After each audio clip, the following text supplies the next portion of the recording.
Welcome everyone to my updated 4.3 Kamisato Ayaka guide. In this guide, I will go over her kit, playstyles, artifacts and stats, weapons, teams, and constellations. I have been playing Ayaka since she came out, and there is a lot I want to talk about in this guide. Ayaka is a rather accessible unit, where she can use a lot of free weapons to a good extent, and has many strong variations of her teams. So without further ado, let's talk about Ayaka's kit. Ayaka is a 5-star Cryo main DPS. She has a crit damage ascension stat, scales on attack, and deals most of her damage from her elemental burst. Ayaka's elemental burst, Kamisato Artsumetsu, summons a snowstorm and deals cryo damage to opponents in front of it. Ayaka's burst does 20 hits, 19 of which are cutting damage, and the last hit is bloom damage. Her burst lasts for 5 seconds, has a cooldown of 20 seconds upon casting, and an energy cost of 80. There are some notes to make about her burst. Firstly, it moves forward and does not stay in one place. If you're fighting large enemies, it sticks to them. If you're fighting smaller enemies, it will just go over them. To prevent this, you can freeze enemies and Ayaka's burst will stick to them. It will also stick if the enemy is using a shield like the Abyss Mages or petrified by Zhongli. The burst also snapshots. For example, Bennett's buff will remain on her burst even if Bennett's buff runs out. Ayaka's elemental skill is a strong bit of cryo damage. It launches smaller enemies into the air and generates 4 to 5 energy particles, while having a 10-second cooldown. At skill level 10, in a full team rotation with a decent build, Ayaka's skill can hit upwards of 90,000 and even 100,000 in some specific teams. Before talking about Ayaka's normal attacks, Ayaka has a special dash. Whenever you sprint, Ayaka will cloak herself in cryo and moves in the ground. This special sprint allows her to move faster and even sprint on water. Whenever you stop sprinting, Ayaka will jump back and apply cryo to opponents in front of her. Whenever you use Ayaka's sprint, you gain cryo infusion to all her normal attacks for 5 seconds. There is no cooldown for her infusion, you can just reset the duration using her dash. And this cryo infusion can be overridden by Bennett's C6 and other sources of infusion. Ayaka's normal attacks can be easily infused with cryo. Her charged attack is strong, and you can spam it whenever your burst is on cooldown.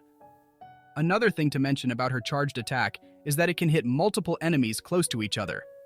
Moving on to passives, she firstly has a crafting passive for weapon ascension materials. Ayaka's first ascension passive grants her 30% extra damage to her normal and charged attacks for 6 seconds after using your elemental skill.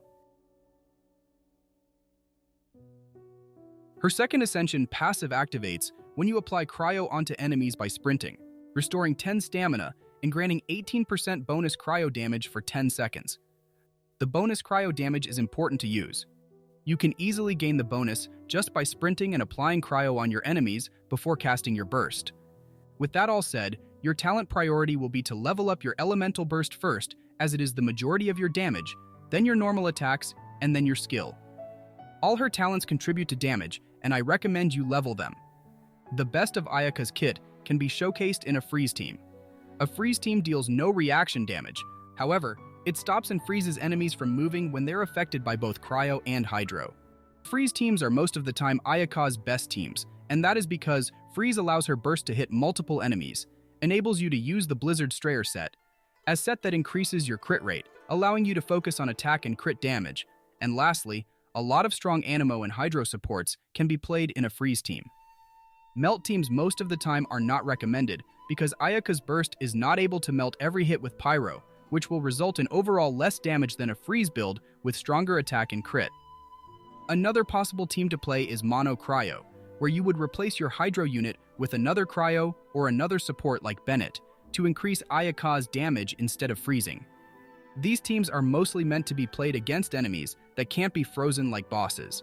There are also some teams that can be played which don't focus on Ayaka's damage, such as a fridge team, where you build a regular Hyperbloom team with 1 Hydro, 1 Dendro, and 1 Electro, and use Ayaka in the last spot.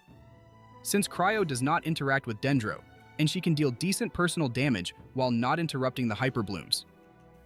Ayaka is a really strong DPS character. She has many accessible weapons and freeze teams, and her damage is usually very strong. But being of the Cryo element, she is not very versatile like other Dendro and Hydro characters.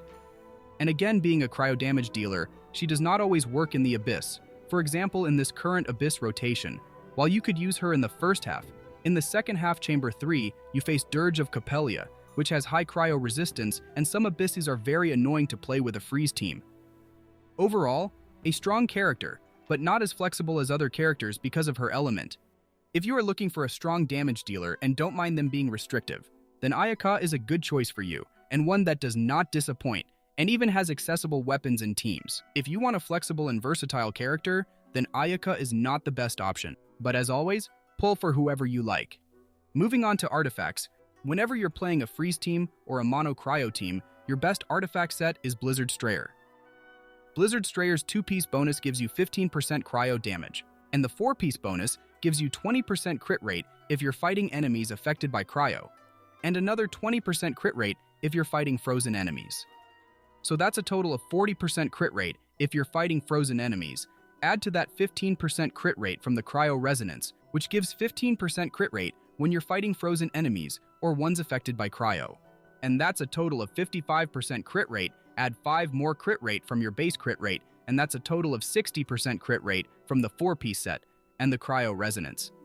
This much free crit rate allows you to focus more on crit damage, attack, and energy, increasing your Ayaka's damage without relying on reactions. Blizzard Strayer is Ayaka's best in slot for freeze and Mono-Cryo teams, and it can be farmed via the strong box. Marishose Hunter is a newer set that also increases your crit rate whenever you lose or gain HP. This set can only be used if you have Furina in your team to reliably drain your HP. But even with Furina in your team, this set gives you less crit rate than Blizzard Strayer, and the 2-piece bonus is not as good as the cryo damage bonus. If you don't have a full 4-piece Blizzard Strayer set, you can use a 2-piece attack and cryo damage set, or 2-piece attack and attack. But it will result in lower damage than Blizzard Strayer. Emblem of Severed Fate is a set that increases your elemental burst damage based on how much energy recharge you have. While it is a great set, for Ayaka, it is not that good, since you do not need a lot of energy recharge. Before I go over other stats, I would like to talk about energy recharge requirements and management. Ayaka has a burst cost of 80 and needs an energy recharge investment. But if you're playing teams revolving around Ayaka, the energy recharge requirement is not that steep. As a general target, you will want between 120 and 140% energy recharge, depending on team to team.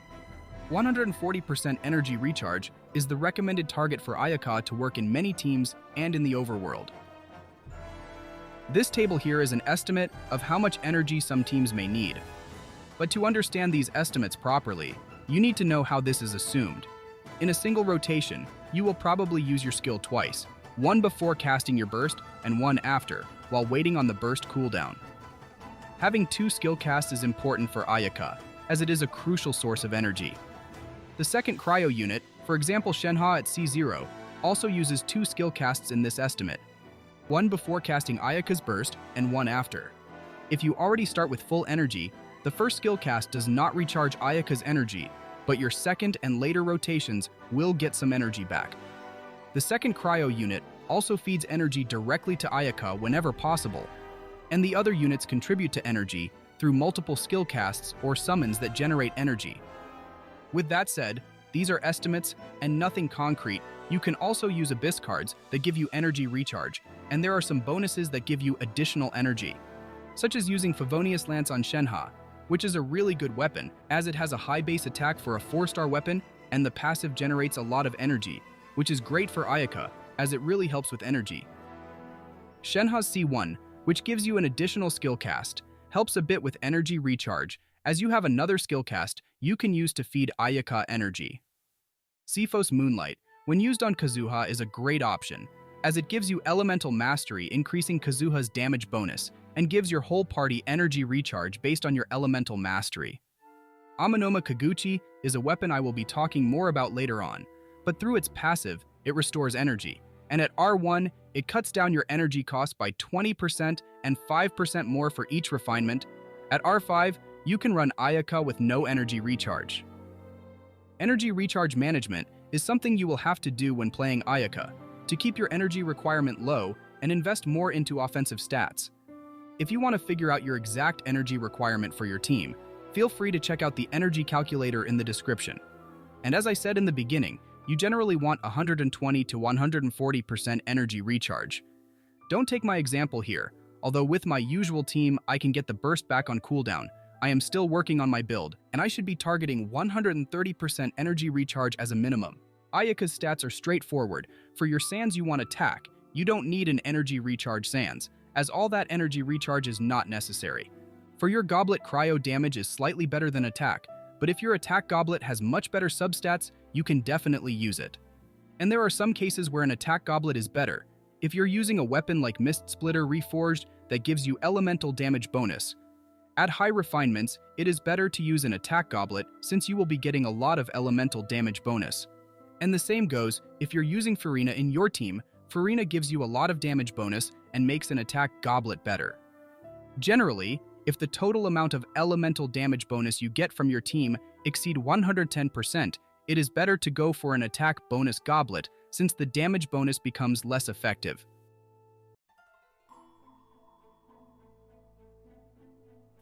As for your circlet, you want to go for a crit damage circlet most of the time if you're using Blizzard Strayer, as you don't need a lot of crit rate. As for your substats, you should target energy recharge until the energy requirement is met. Then go for crit damage, attack, and crit rate.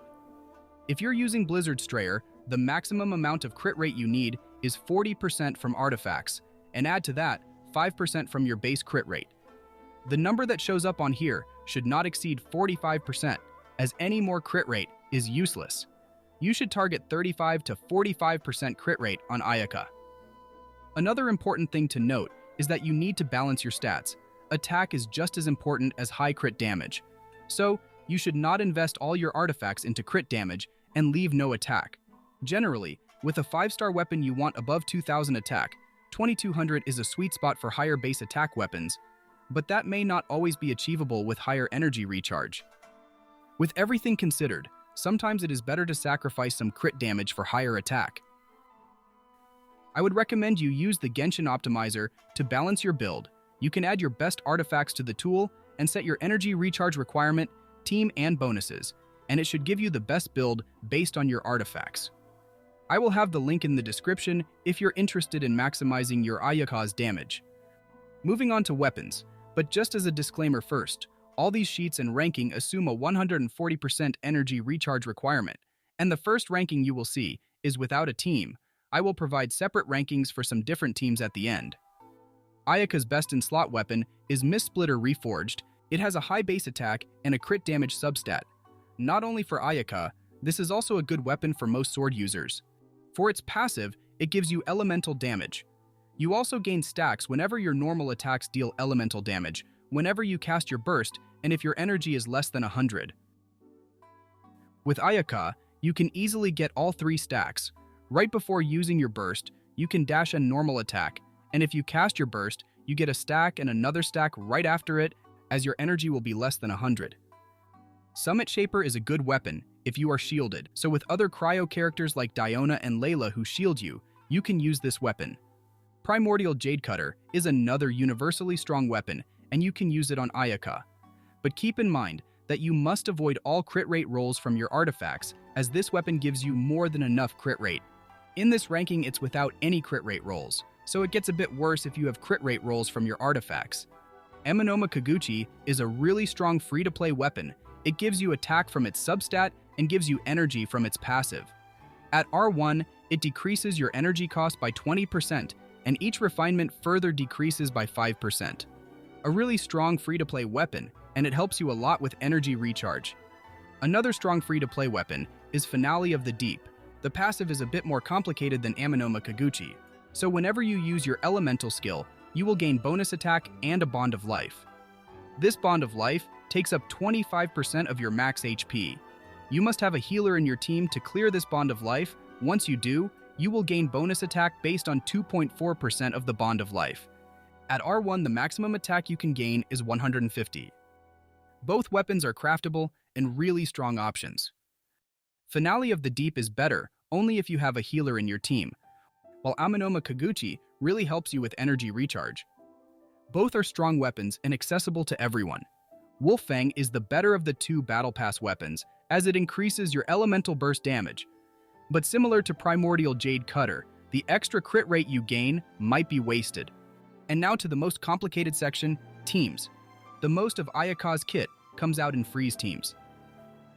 A freeze team is made up of Ayaka and a second cryo unit to keep enemies frozen, provide energy, and activate the cryo resonance, which gives you an additional 15% crit rate when fighting frozen or affected by cryo enemies, and a hydro unit to of course freeze enemies, and lastly a flex spot, where you use an Anemo unit to provide viridescent Venerer, resistance reduction, and groups enemies allowing Ayaka's burst to hit.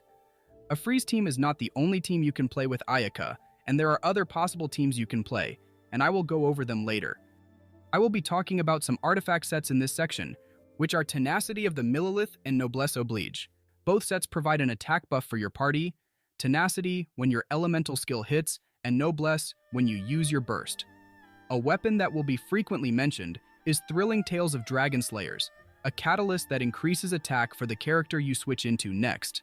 Therefore, keep that in mind when I'm talking about some characters. So which units should you use for each party slot?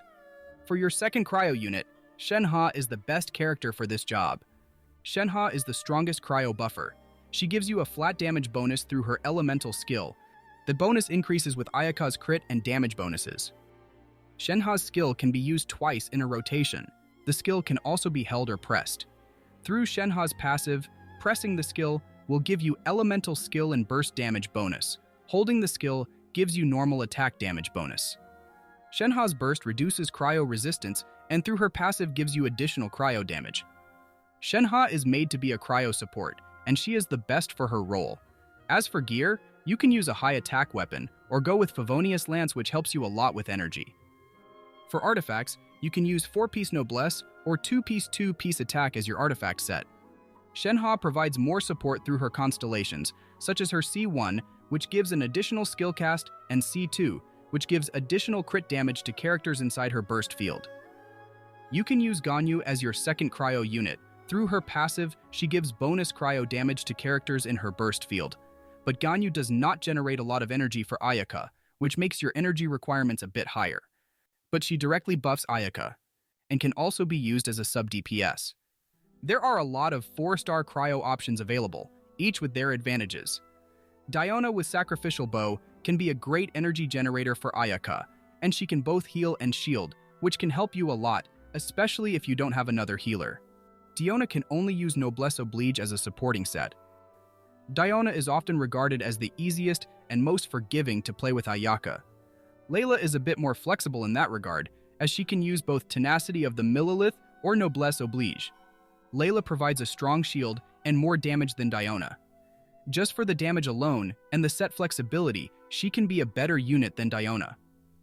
Charlotte is an excellent team-wide healer who can use both Tenacity and Noblesse set. Charlotte is a better healer than Diona, although she doesn't give you a shield, and is a good character if you're running Furina in your team and need a team-wide healer. Another advantage she has over Diona and Layla is that she can use Thrilling Tales of Dragon Slayer since she is a catalyst. But with the second cryo unit, you usually use their skill first to apply cryo to then swirl cryo with your Anemo unit. If you're using Thrilling Tales on Charlotte, you will have to adjust your rotation to make sure that her turn comes before Ayaka, and it is possible to run the team that way by using Ayaka's dash or normal attack to swirl cryo. Do keep in mind that you will get less healing since Thrilling Tales increases HP. Otherwise, you can use Favonius or any other attack or energy weapon. Speaking of energy, Charlotte also requires a lot of energy recharge, upwards of 180%. Moving on to more offensive options, Rosaria with Favonius Lance is a good energy battery. She provides cryo application from her burst, which has a larger AoE than other 4-star cryo characters. Rosaria also has a passive where all party members. Crit rate is increased by 15% of Rosaria's own crit rate after using her burst. For Ayaka, when you're running Blizzard Strayer, the bonus crit rate is not very useful, but it's still bonus crit rate for your whole party and can make up a missing 5 or 1% of crit rate on Ayaka. Rosaria can use Noblesse as her artifact set. Kaya is similar to Rosaria. Kaya with Favonius Sword can actually generate the most energy compared to other cryo characters with Ayaka, and on top of that, deals better damage than Rosaria, but with a much smaller AoE. Kaya deals damage from his burst, and therefore can use Noblesse Oblige. So out of these options, who should you use? If you have Shenhe, use her. If you don't, you can use one of the more defensive cryo characters if you need the healing or shielding. And between those characters, you should choose the ones that best fit your team. Otherwise, if you already have a Hydro or Anemo healer, you can go for more offensive options such as Rosaria or Kaya. Rosaria has a larger cryo AoE, while Kaya has stronger damage. Before I go over Hydro units, there will be a section specifically for Kokomi and Furina, so you can skip to that if you already know your Hydro options. Your Hydro character needs to apply Hydro from off-field to be able to consistently freeze. Furina has a 100% uptime on her Hydro application from her skill and has really high personal damage. Furina also provides a large damage buff to all party members with no cooldown for her buff, but you need a team-wide healer to stack her buff, and her skill drains HP from all party members, so you need to counteract that. What separates Furina from other off-field Hydro applicators is that her skill has summons that move around, and you don't have to wait for any cooldowns when using them. Kokomi is a really strong Hydro applicator and healer. She can apply Hydro from her skill for a long duration and has good AoE. She also has very strong healing, allowing you to use more offensive Cryo and Anemo units. Since she uses her skill to apply Hydro, she can use Tenacity, and being a catalyst, she can use Thrilling Tales of Dragon Slayer to buff Ayaka. Mona is another strong Hydro buffer. She can apply Hydro from her skill and therefore use Tenacity of the Millilith, but her skill has a shorter duration than other Hydro characters. Mona's burst gives you a damage buff like Furina, but without requiring a healer. She is also a catalyst and therefore can use Thrilling Tales of Dragon Slayer. Mona is a great Hydro buffer who can use Thrilling Tales and both Tenacity and Noblesse Oblige, but having an offensive Hydro unit may require you to bring a more defensive Cryo or Anemo unit. So compared to Kokomi, for example, although she can give you more damage, you will need a healer, or you can even use Prototype Amber on Mona to heal the whole party. Overall, a strong unit, but not always better than a healer like Kokomi. If you are using Mona in your team, you will need a decent energy recharge investment, as that is where her buff comes from. Barbara can also be used. She has both healing and Hydro application from her skill, like Kokomi. And also, like Kokomi, she can use Thrilling Tales of Dragon Slayer, making her a strong option. But her Hydro application is limited to the ring around her, making her Hydro application a bit annoying, as you will have to stay close to enemies. But she is a free and accessible unit for everyone. Ayato can be used as the Hydro unit. He has a good uptime on his burst, which is his source of off-field Hydro, and can also be used as a sub-DPS, but you will need a high energy recharge investment on him. Yelan and Xingqiu are similar in their Hydro application. Both apply Hydro from their burst, and you need to normal attack to apply Hydro. They are both more offensive options as they deal more personal damage. But both characters come with the drawback of having to normal attack during Ayaka's burst to apply Hydro and maintain freeze. And with Ayaka, you don't usually stick to one character and normal attack, which will lead to both characters being a bit tedious to play. Between the two, Yelan is a bit better than Xingqiu, since she gives a damage bonus from her passive. Overall, Kokomi, Furina, and Mona are excellent Hydro options. You can use Barbara or Yelan and Xingqiu if you don't have either. Moving on to the Anemo unit. With all Anemo characters, you will want to use the Viridescent Venerer set as it provides resistance reduction to the element you swirl. Resistance reduction is one of the best ways to increase your damage. It is also important to actually swirl Cryo. In most rotations, you would use your Anemo unit before your Hydro unit to be able to provide resistance reduction for Cryo. Arguably, the best Anemo unit in the game, Kazuha, is most of the time the best pick for Ayaka. Kazuha provides decent crowd control, allowing Ayaka's burst to hit, and on top of that, provides a damage bonus from his passive.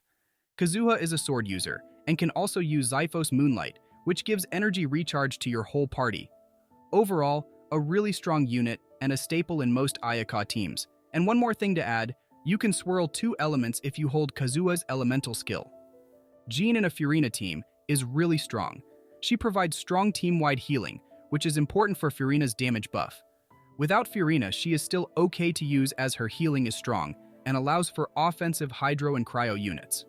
Venti is the best character in the game when it comes to crowd control. Although he doesn't buff damage like Kazuha does, Venti and some AoE content with multiple small enemies can be a better option since he groups enemies better. Venti's burst displaces enemies of the ground, and while Ayaka's burst can still hit, some characters can't. It is something to keep in mind when building teams with Venti. Your best 4-star option would be Sucrose. Sucrose is a catalyst, and therefore can use Thrilling Tales of Dragon Slayer, but providing the Thrilling Tales buff while swirling Cryo may not always work. Sucrose's burst also displaces enemies. Her C6, if you have it, provides elemental damage bonus, which makes her even better.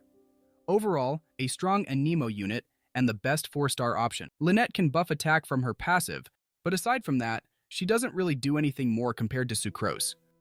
Lynette also has some crowd control from her C1, but it is nothing significant. Sayu is very similar to Jean. She does the same things while being a 4-star. With all that said and done, what is Ayaka's best team?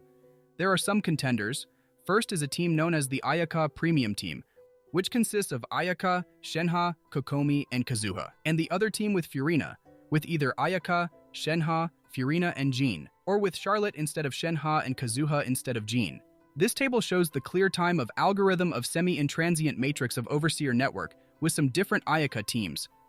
I chose this specific boss because it stays in one place and is rather easy to work with. This table here may have some little mistakes and should not be taken at face value. While it does show some differences between some teams, it is also unfair to other teams simply because not all my characters are built to the same level, and some have constellations unlocked.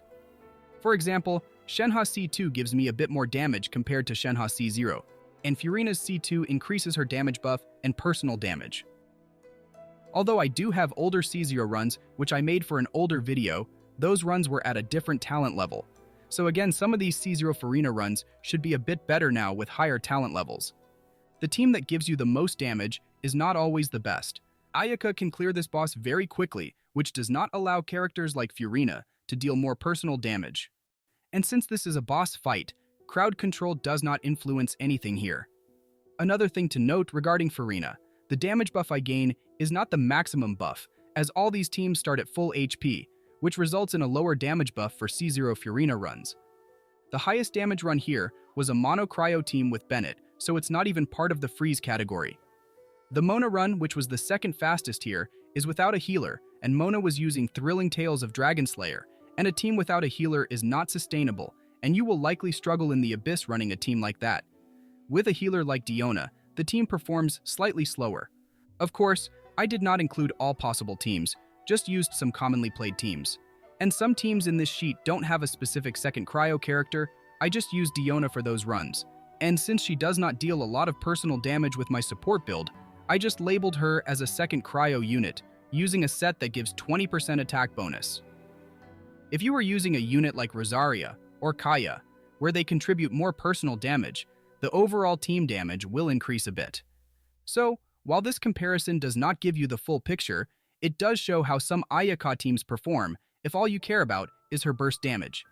This comparison does not consider survivability, AoE, duration of freeze, and personal damage of other characters. And the highest DPS team here is in no way the best Ayaka team. The best Ayaka team should be one that combines ease of play, AoE, and of course damage. Which brings me on to the Kokomi and Furina comparison. And before I continue, I want to remind you that Abyss gameplay in this video is with C2 Furina, which increases her damage and damage buff. So it's not at all representative. But I did test Furina at C0 with Ayaka a lot for a previous video. The short answer is, both teams are just as strong, but Furina can feel nicer to play. Even though Furina gives you a big damage buff and contributes from her personal damage, playing Furina means dropping either Kazuha or Shenhe for a team-wide healer. But Shenhe and Kazuha with Kokomi can make up the buff difference. If we were talking about just burst damage alone, the Kokomi team outdamages Furina by a bit. But the difference is made up by Furina's personal damage. So, in an actual run, both Kokomi and Furina teams will give you pretty much the same damage. But Furina certainly feels nicer to play, and that is mainly because of how easy her Hydro application is and how much damage it contributes in Ayaka's cooldown. Furina's elemental skill summons don't have a cooldown and they can move freely and attack your active target. The much easier Hydro application compared to Kokomi's skill, which stays put in one place and has a cooldown, certainly makes the team easier and overall nicer to play. Just having the ability to easily freeze enemies can lead to a much better Ayaka experience. With Furina, you have to use a team-wide healer in your party, which means dropping either Kazuha for Jean or dropping Shenhe for Charlotte. And if it was all just about damage, using Jean is a bit better, as keeping Shenhe gives you a bit more damage, although nothing significant. But dropping Kazuha means losing out on crowd control, which can make this team much worse in some cases. In that case, you can use Charlotte instead of Shenhe and keep Kazuha. Having Charlotte equipped with Thrilling Tales of Dragon Slayers is the better option in terms of damage. However, this choice makes your rotations a bit harder to pull off, and applying Cryo to freeze enemies becomes much more challenging, as you should not switch into Charlotte, and instead, wait until it's Ayaka's turn next. Nevertheless, with Furina and Jean, I was still able to manage, especially on this Abyss floor where it was completely fine not having Kazuha, as I was able to still hit most of the enemies without crowd control just by timing Ayaka's burst right. To summarize this whole section, both Kokomi and Furina teams are just as strong, but Furina's easy Hydro application can make her a bit nicer to play and easier overall. Before I end the team sections, there are still some other teams to talk about. Mono-Cryo teams are mostly meant to be played against bosses, where freezing the enemy is not an option. The idea here is to use another Cryo unit or any other buffer instead of the Hydro unit to focus more on your personal damage. Having another Cryo unit will help you with energy recharge, potentially decreasing your energy cost and allowing you to use higher damage artifact pieces. You can even use a Cryo character that directly gives you bonus damage like Ganyu. You can also use Bennett in this slot, which, going back to the DPS table, gave me the highest team damage. Bennett here gives you a lot of attack from his burst and is a very strong unit for this team. Zhongli is another unit that can be used here. He gives resistance reduction, which is really good. But you don't always have to run a Mono-Cryo team against bosses. If your freeze team is already well invested, you may not find a Mono-Cryo team to give you any more damage. Moving all the way back to Playstyles, where I mentioned playing Melt, I just want to reiterate on why this doesn't work. Reverse Melt is not the best way to play Ayaka, especially at C0, because her burst has a standard ICD, where she applies Cryo on slower intervals compared to a character like Xiangling. So if you do play Reverse Melt with Ayaka, you will be able to melt some hits, but not all of the hits will be affected, which will give you less overall damage. I just want to make a note about the gameplay in the background. While I recorded this to demonstrate why it doesn't work, I was surprised to see how it performed. It did way better than I expected, but looking back at it, this was mostly due to Xiangling and Bennett being strong units on their own. Another possible team comp to play with Ayaka is a Hyperbloom team, but with a Cryo unit. This team is called Fridge, and it works since Dendro does not interact with Cryo, and having Ayaka in this team doesn't disrupt your Hyperblooms. Ayaka in this team is used for her high personal damage, as she can contribute a lot to overall team damage. But playing Ayaka in such a team comp increases her energy requirements by a lot, and in my opinion, it's not the best way to play her. With the team section done, I just want to showcase some rotations for Ayaka, and this first rotation I will demonstrate can be used in a lot of other teams. This first rotation is the Ayaka, Shenhe, Kokomi, and Kazuha rotation. You start this rotation by pressing Shenhe's skill to gain her damage bonus and then cast her burst. Then you switch to Kazuha Press's skill and you can burst if you want, but for the sake of time, it's not always necessary to do so. You use your Anemo unit right after your Cryo unit to ensure that you swirl Cryo and get the resistance reduction. Then you use your Kokomi's E skill and switch to Ayaka to gain the Thrilling Tales attack bonus. Using Ayaka, you dash onto the enemy to activate her passive, and if you have Mistsplitter reforged, you need to do a normal attack, then you cast your skill before your burst. Right after that, Shenhe's skill cooldown should be up, so you can switch to Shenhe Press her skill again and go back to Ayaka and spam her charged attack. This rotation is pretty basic, and most other teams can be based off the same rotation. Furina has a bit of a different rotation. For this Furina rotation, I am using a team of Ayaka, Shenhe, Furina, and Jean. You start the rotation in the same way with Shenhe, then you can switch to Jean and just use her skill to swirl Cryo, but that will mess with your energy a bit since you will not be able to cast her skill and get the energy particles back. So you can do that, but you don't have to, because even if you do swirl Hydro, Furina's personal damage will increase, and it is a big contributor in the team. After that, you switch to Furina, cast her E skill, and you need to be in the Usia state, then her burst, and then you switch to Jean and cast her burst to heal and get as many fanfare points for Furina's buff. And then you do the same rotation with Ayaka and Shenhe. With Kazuha, you can swirl 2 elements if you hold his skill. This is very helpful if you're playing Ayaka, Charlotte, and Furina, where you start your rotation by using Furina's skill and burst, then switch to Charlotte, cast both her skill and burst. Then switch to Kazuha, hold his skill to swirl both elements, and then go back to Ayaka and do her combo. Of course, this would change if you're using Charlotte on Thrilling Tales of Dragon Slayer, where you would want to switch to Ayaka after Charlotte to get the attack buff. And these are some rotations, but for some specific teams things may change a bit, and I would recommend that you search for your specific team's rotation if you want to know more. Moving on to the last section of this guide, Constellations. This guide is already long enough as it is, so I will try to keep this at a minimum. Before I get into anything, the damage I used to compare Constellations is over a whole rotation with Ayaka, where I used her first normal attack, elemental skill and burst, and a single charged attack. So for Ayaka's C1, when your normal attacks hit, they have a 50% chance of decreasing your elemental skill cooldown by 0.3 seconds.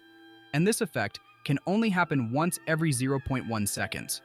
So, while this can theoretically decrease your energy cost, in practice, you're not going to be constantly normal attacking on Ayaka to a point where this can be a meaningful gain. If you are normal attacking constantly, you can decrease your cooldown by about 4 seconds. But in the Abyss, this constellation will not realistically give you an additional skill cast over multiple rotations, so it is not really that useful, although it can be nice in the overworld. Overall, this constellation is not good, and I would never recommend pulling her C1 unless you're going for her C2. Ayaka's C2 gives her burst 2 extra smaller snowstorms, each of them dealing 20% of your burst's damage. In the best case scenario, this is a 40% increase to your burst damage, but the thing is, although I have not played this constellation myself, these 2 extra snowstorms can sometimes completely miss your target as they act independently of your original burst.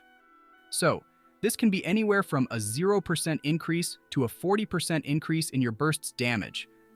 But overall, this is a really nice constellation, as it can give you meaningful increase in damage if both snowstorms hit, and gives Ayaka a larger AoE.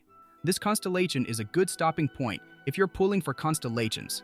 Ayaka's C3 is an additional 3 level to her burst, which is always going to be a decent upgrade. Ayaka's C4 is probably her best constellation. Enemies hit by Ayaka's burst have their defense decreased by 30%. This is not the same as resistance reduction. Defense decrease applies to all elements and makes all your party members deal higher damage. This constellation is a guaranteed increase in Ayaka's damage, unlike her C2 which can miss, and it also allows for some interesting speedrunning teams to be had, where you use Ayaka to apply cryo and decrease defense. Overall, a really strong constellation and a really good stopping point, as this is where all the meaningful damage increase ends. Ayaka's C5 is an additional 3 levels to her skill, which is nice but doesn't really increase her overall damage much. Ayaka's C6 increases your charged attack damage by 298% once every 10 seconds. While this allows for some fast and strong damage, especially if you buff it properly, you can clear some bosses instantly with this. But in the grand scheme of things, it's not really that important to your damage. Overall, Ayaka has some strong constellations, but even at C0, she is very strong and does not need any of her constellations. If you are pulling for constellations, her C2 and C4 are her strongest constellations and the ones you should aim for. And finally, that's all from this guide. Ayaka is a character I have been maining since version 2.0, and I had a lot to talk about regarding Ayaka. This is probably my longest ever guide and will remain to be for a long time. This took a lot of time to make, way more than I expected, but I hope this has helped you. And thank you for making it till the end, and thanks for watching.